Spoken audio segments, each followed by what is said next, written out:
Oh, so Destiny got a little bit of an expose with CNN, huh? Big moves. All right, let's see what he's talking about here. I just got Kirk! Yeah, I just got escorted from Kirk, baby! We're in Tampa, Florida for Oh, Turning oh, Point USA's annual Student Action Summit. TPUSA is a voter-driving juggernaut for the Republican Party, led by 31-year-old Charlie Kirk. They're happy, that's why you know they haven't been on social media. But this year's event will be menaced by something called the UNF America Tour, started by a group of progressive influencers and organizers, including the massively popular streamer Destiny. This is the all roads lead to Rome. He can do the exact same behavior he said that Biden couldn't get away with doing. They want to bring progressive debate to Kirk's doorstep. But first, they have to get in. So Turning Point has cancelled all of UNF America's credentials, and now they're trying to sneak in Destiny so he can debate inside here.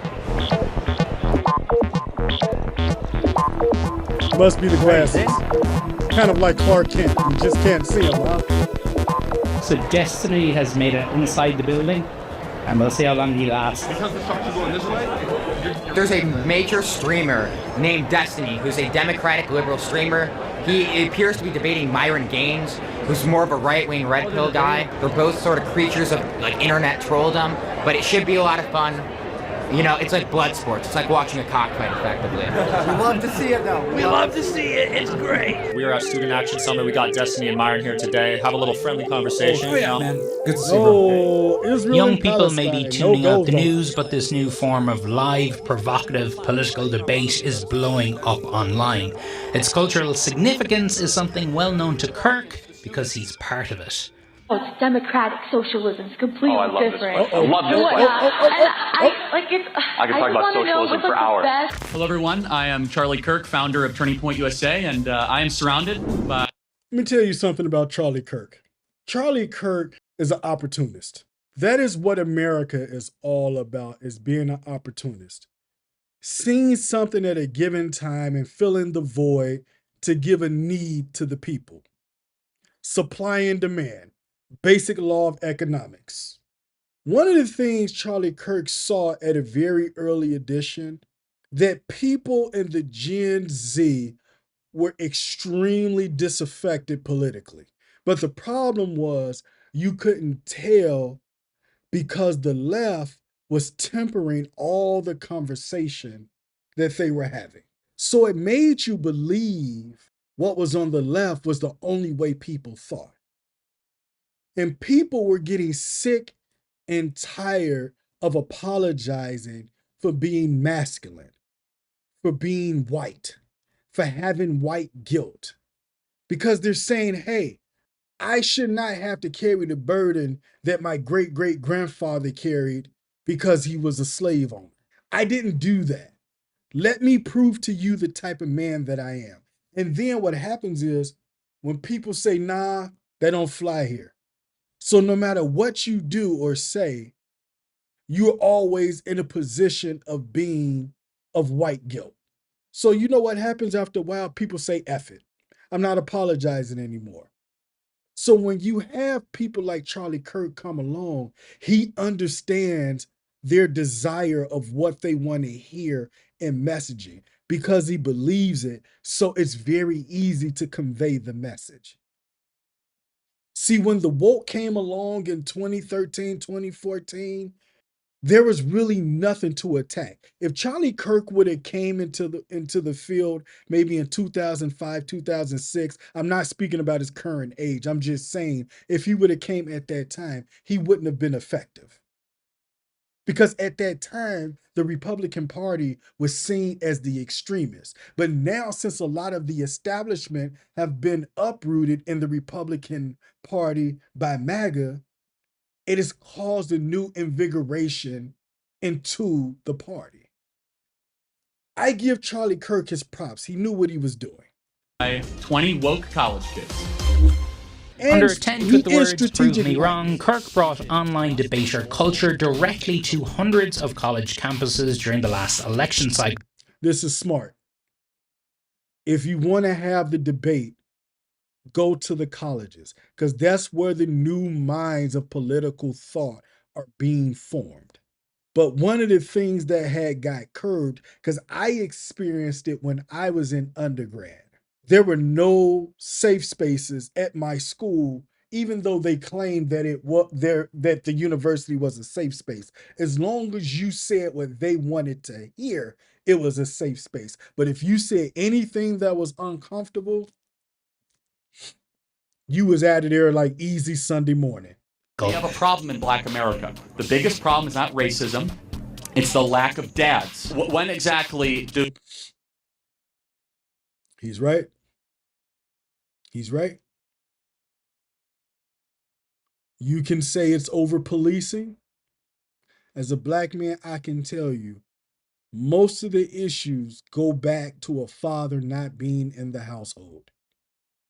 Because I'm sorry, a stepfather is nothing like the original thing. It's just not. The stepfather gets his respect if he does the right thing, but the original father being in play, that is a huge problem in the Black community. If you listen to a lot of the criminals tell their stories, it almost comes back to the same thing. Single parent household, no father in the picture. They struggled and had a hard time. Do heart waves begin in utero? You know that, but you don't know the force. Hold on, no, tell me when heartbeat. I don't know. And while he uses it to make viral content, its primary goal is to register Gen Z to vote MAGA. I love the fact that we are now becoming we're becoming the cool kids now. But no, I just want to be clear. Is there something wrong with talking to voters? No, there's nothing wrong with talking. Well, that's what we're doing here today. It's an open mic. I think that you push a dangerous agenda. See what I mean? It's these sensationalistic type of words that are being used by the left that has completely turned people off on the right, especially amongst Gen Z. Because if Kirk was sitting there speaking about how Republicans are wrong and Republicans are dangerous and how they shouldn't have a platform and how they shouldn't be heard, she would not say a dangerous agenda is being heard. One of the most unique things is that you should not have just one political voice that is the dominant voice. You should be able to hear both sides of the opinions. I want to hear from Republicans and Democrats. It's a strategy that those behind UNF America say the DNC has been absent to counter. I hate Charlie Kirk. I think he's actually a Satan spawn, but he's very, very strategically minded. At an event organised by the UNF America crew down the street from the convention centre, both conservatives and liberals packed into a pub to eat chicken wings, drink beer, and watch conservative voices try to take on Destiny. Have you ever fired an AR-15? Yeah. So you fired a 5.56. The mathematical odds of him surviving that are infinitesimally small. They're infinitesimally high if it misses him, or grazes his ear. I mean, Charlie Kirk's been doing this a long time, more than 10 years. Why has it taken the left so long to catch up and still hasn't caught up? Republicans vertically are very well integrated when it comes to making sure that they're winning elections. Yeah. Right? There's the people who in 2020 they thought the election was stolen in every state basically. Yeah. But they still shut up to vote next time. So something is happening there where they're really big on going out and winning elections. Yeah. It's called messaging. What do you think it was? And I think that shows at every single level to where when people are organizing or when people are creating alternative media networks, whether you're talking Tim Pool, influencing other ones like Joe Rogan, or trying to do things with college kids like Charlie Kirk, they're making these events and they're gathering all these different people. For Charlie Kirk, it's school kids, but the single focus is winning elections. It's incredibly important. And somehow I feel like on the left, I don't know how this happened online. Maybe it's because we tend to be younger or whatever. Really, Destiny? You don't know how this happened? The constant silencing of political thought of one side, only wanting to hear one political opinion? The constant policing of language. Go on YouTube and there's certain words that if you dare say, they will demonetize you. 100%. It's a private platform. I get that. Freedom of speech. is an exception with private platforms. I get that. But you're telling me you really don't understand how this took place. You're completely lost. Because the left got tired, because the right got tired of you pandering all the time. Me, as a black man, one of the things that irritates me about Democrats above all else is the constant need to feel that you need to pander to us. We did not need you to take a knee at the memorial during the George Floyd incident with Kunta Kinte cloths around your neck. I shouldn't say Kunta Kinte, but with Kente cloths around your neck. We can't get you on the phone any other time in the black neighborhood, but you guys definitely know how to get together for a photo op. But you want to tell me you don't understand how this happened? You didn't see this coming? This was in the making by over a decade.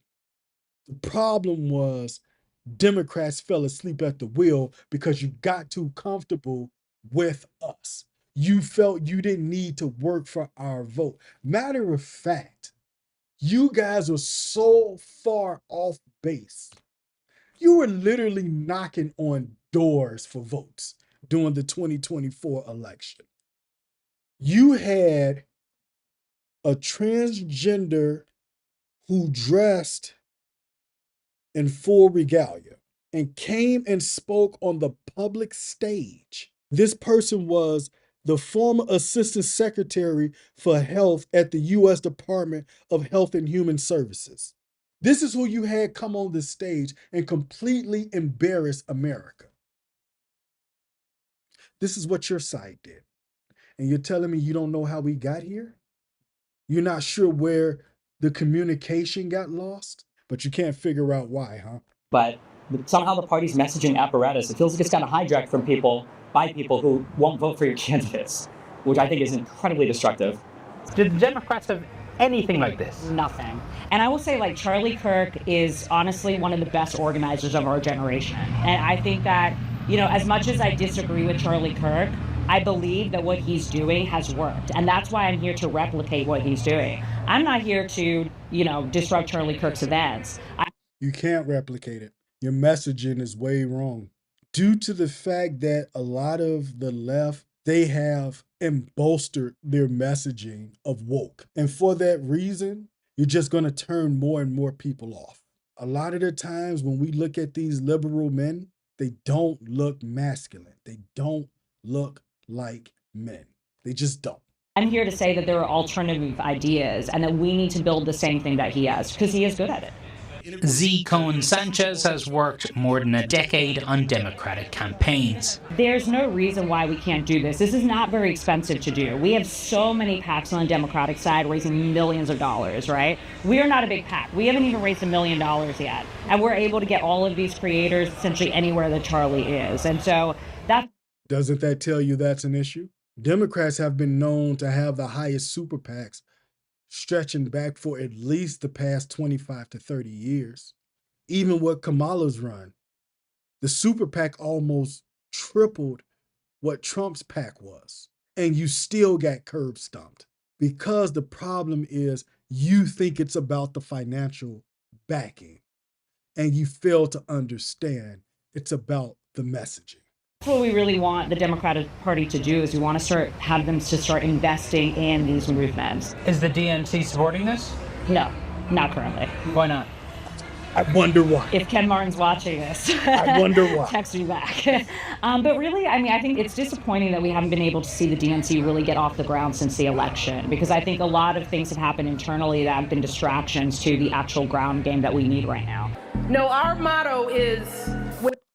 Exhibit A. The poster child, the woman who told you your vote is your own personal business and you can hide it from your significant other. This was modern messaging at its finest. People like the Obamas is what caused the Democrats to lose the 2024 election. When that man Obama scolded black men about guilt tripping us into voting for Kamala because we're afraid to have a woman as a president. For black men, your time was done. Your time was done. And even though in an overwhelming clip, most men still voted for Kamala this time around, in an overwhelming majority. However, a huge portion has strayed away from the Democratic Party. So then you blame misogyny on us. That is emotional manipulation at its finest. Let's not forget that commercial you ran through during the 2024 election about how men who were some of the most effeminate looking men was turning to the camera saying, "Oh, I'm a man and I'm going to vote for Kamala and there's nothing you can do about it." Yeah. This is what caused people like Charlie Kirk to take off like a rocket. People have been begging for this. They told you, stop shoving the woke down our throats. But here you were, couldn't help yourselves. So now you take the spearhead of a person such as Destiny. Destiny will never get you over the hump. We have now gotten to the point where even the preachers and pastors are LGBTQ. You think that's okay? You think you're not going to piss off a lot of people when you do that? Religion is very near and dear to a lot of people, even millennials, and I'm a millennial. But when you have it where even the church won't say it's wrong and they okay it. You drive by now, there's churches that have pride flags in their announcement banner windows. You know, when you see what the church sermon is going to be, the name of the pastor on the announcement banner as you drive by the church. Yeah. And this is not me trying to bash on the LGBT community, but here's the thing. We have always been a heterosexual Christian nation. And when you start to threaten that, this is what you get. You get extremism. You think the conservatism is extreme now? Oh, let JD Vance get in there. That man is way more conservative than Trump. You're not going to know how good you've had it until Vance gets in there. Oh, yeah. And don't believe for a second they're not going to revisit the whole gay marriage being law conversation. Oh, they're going to visit that 100%. When they go low, we go high. For Destiny, it's a ground game that must reflect the online culture he and millions of young Americans are part of, one that is often characterized by un-PC language, insults, and crude humor, like this tweet Destiny sent poking conservatives by...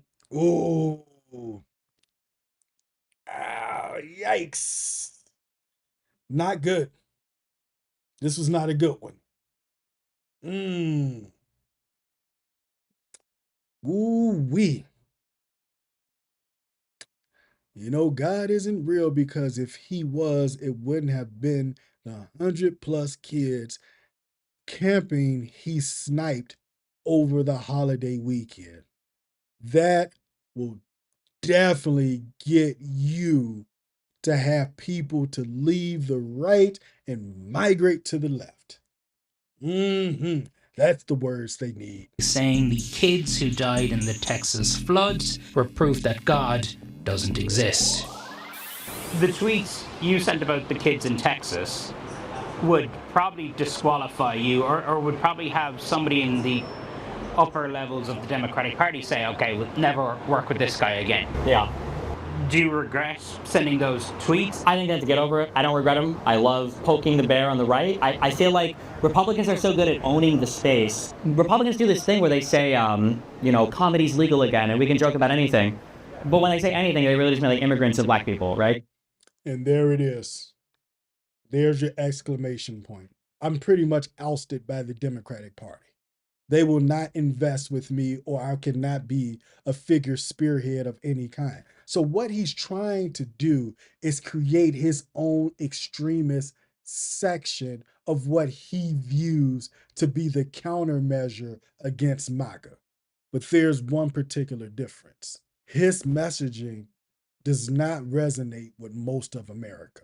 And he's probably thinking he doesn't need most of America to be on his side. But one thing I'm going to tell you that I know for a fact, for any movement to get off the ground, you need women to do it. And the reason why women majority voted for Trump this time around, because they said, stop trying to take the trad wife element out of the family. Matter of fact, you on the left created a negative connotation for it. You called it pick-me's. Why would you not want to be a pick-me? Do you not want to be chosen? The problem is you've gotten so lazy in liberalism that you think someone should come down to your stage in life in order to marry you and accept you. You don't want to step up to the stage because now you feel you're the entire dinner table. And then you get people like Destiny who comes along and rocks you right out of the boat. Because when we see the messenger, when we see people like Charlie Kirk, one of the things that he has that we agree with, he looks like a man. He looks masculine. He doesn't look weak and hunched over in his shoulders, and he speaks with conviction. Destiny is a great debater, hands down. But the trade-off is he's not great with his messaging. Two separate things. Because if you make fun of anything on their side, they lose their minds. I guess is your point that, always trying to take the high ground is clearly not working for Democrats? One of the things that conservatives stumbled into accidentally, because I think Donald Trump's an idiot, even politically, but they stumbled into this thing where people started to get confused. What does it say about your candidate if he's an idiot and he's stupid, which is he's not, but he's stupid and people still voted for him? The easy cop-out is, well, it's just 70 million idiots. And the more you talk that way, the next time it'll be 80 million idiots. Because of what the right and left look like. And I think they think that you need an extremist platform in order to win elections. But what you really need, I think, is just extremist messaging. I think that's what you need. Back inside, the packed event giving the UNF America organizers hope there will be appetite for similar debate. See, look, these would be deemed likely liberal men. Look at this guy.